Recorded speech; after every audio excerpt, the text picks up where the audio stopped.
আজ পয়লা বৈশাখ 1432 বাংলা আমরা বাংলাদেশ জাতীয়তাবাদী দল চট্টগ্রাম উত্তর জেলার সমাবেশ এবং র্যালির শেষে নিরুৎসাহিত থেকে আগত নেতাকর্মীদের সাথে নিয়েই আমাদের আজকের বক্তব্য।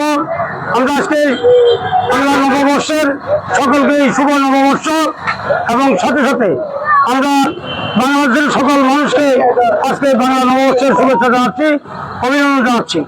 আমরা চাই অতীতে আমরা স্বৈরাচার বিরোধী আন্দোলন যেভাবে আমরা করেছি, আজকেও যেভাবে আমরা নববর্ষের যে অনুষ্ঠান আমরা সুন্দরভাবে সফল করার মধ্য দিয়ে শেষ করেছি, এই একইভাবে আমরা আগামীতেও একটা নির্দলীয় তত্ত্বাবধায়ক সরকারের অধীনে একটা অবাধ সুস্থ নিরপেক্ষ নির্বাচনের মধ্য দিয়ে বাংলাদেশের একটা জনগণের সরকার প্রতিষ্ঠা করতে চাই।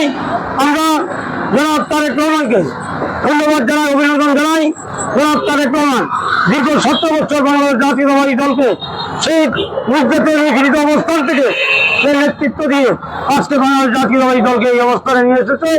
আজকে স্বৈরাচার মুক্ত আমরা চাই না, আর কোনো স্বৈরাচারের জন্ম হোক।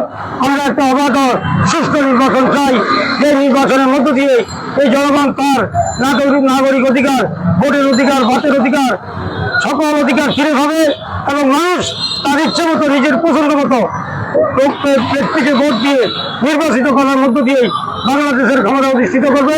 সেই ক্ষমতাসীন দল বাংলাদেশের মানুষের আশা আকাঙ্ক্ষা সবকিছু পূরণ করবে। আমাদের বিশ্বাস, বাংলাদেশ জাতীয়তাবাদী দল জনগণের সাথে বিশ্বাসঘাতকতা করে নাই, অতীত করে নাই, আন্দোলনের সাথে ছিল, এখনো জনগণ বাংলাদেশ জাতীয়তাবাদী দলের সাথে আছে।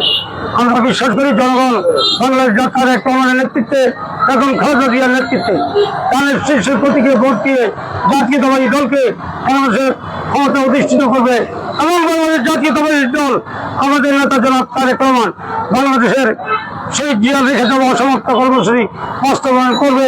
মানুষকে অন্য বস্ত্র, শিক্ষা, স্বাস্থ্য, বাসস্থানের নিশ্চয়তা দিবে, বেকার সমস্যার সমাধান করবে, শিক্ষা প্রতিষ্ঠান সহ সকল প্রতিষ্ঠানে আবার স্থিতিশীলতা ফিরে আসবে, গণতান্ত্রিক ব্যবস্থা ফিরে আসবে। আমরা সকলকে আমাদের সাথে ঐক্যবদ্ধ থাকার আহ্বান জানিয়ে আমি আমার নিজের পক্ষ থেকে বাংলাদেশ জাতীয়তাবাদী দল চট্টগ্রাম উপজেলা আমাদের নেতা জনাব তারেক রহমান এবং গোলাম আকবর খন্দকারের পক্ষ থেকে সকলকেই অভিনন্দন, শুভেচ্ছা জানিয়ে এখানে শেষ করছি। খোদা হাফেজ। বাংলাদেশ জিন্দাবাদ, জাতীয়তাবাদী দল জিন্দাবাদ, তারেক রহমান জিন্দাবাদ এবং ফজলুল্লাহ জিন্দাবাদ। ধন্যবাদ সকলকে, ধন্যবাদ।